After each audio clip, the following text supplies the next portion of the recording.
15 வயசு பொண்ணா அந்த பொண்ணு வயித்துல போயிட்டு ஒரு குழந்தை பிறக்குமா? கொஞ்சம் யோசித்து பாருங்களேன். 15 வயசு கன்னி பொண்ணாங்க. அந்த வயசு அந்த பொண்ணுக்கு வந்து குழந்தை பிறக்குமா? இவர் உட்காந்து கடவுள் ஒண்ணு வெளிப்படுவாராம். இப்படி மரியாள் நினைச்சிருந்தா இயேசு கிறிஸ்துவுக்கு இடம் கொடுத்திருப்பாளா? அன்பு, இதான் அன்பு. 15 வயசு அந்த நாட்கள்ல பயங்கர சிவியர், சும்மா கிடையாது, அடிச்சு கொண்டு போட்டுருவானுங்க. ஐயோ, கொஞ்சம் ஏதாவது ஒரு பிரச்சனைனா இதுதான்டா ரகசியம், இதுதான்டா வாய்ப்புன்னு சொல்லிட்டு என்ன பண்ணுவோம், அடிச்சு கொண்டு போட்டுருவானுங்க.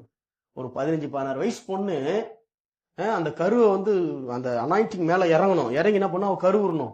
இது இவளுக்கும் கடவுளுக்கு மட்டும்தான் தெரியும், உலகத்துக்கு தெரியாது. உலகம் என்ன பண்றா, நடிக்கிறியா, கதை சொல்றியா, என்ன பண்றோம், அடிச்சு கல்லாலே கொண்டு போட்டுருவானுங்க, கொன்னே போட்டுருவானுங்க.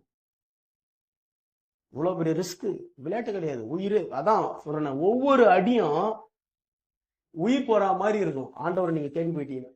அன்புன்றது சும்மா இவனுக்கு ஏதோ விளையாடிட்டு இருக்கானு, அன்பே கிடையாது. அன்பின் வாழ்க்கையில தேவன் பேச ஆரம்பிச்சார்னா உங்களால கீழ்ப்படிய முடியாது. அதனால தான் அவரே என்ன எப்பனா ஒரு டைம் வந்து விசிட் பண்ணிட்டு போற, அப்படிதான் வருது. எப்பனா ஒரு டைம் விசிட் பண்ணிட்டு ஹாய் நல்லா இருக்கிறியா, தாங்க முடியாது. அந்த எல்லைக்கு வரணுன்றதுதான் நம்முடைய தாகம். அந்த எல்லைக்கு வரணும் ஆண்டவரே எங்களை பக்குவப்படுத்துங்க. அதுக்குதான் இப்ப இவ்வளவு நேரம் ஜெபம் பண்ணோம்.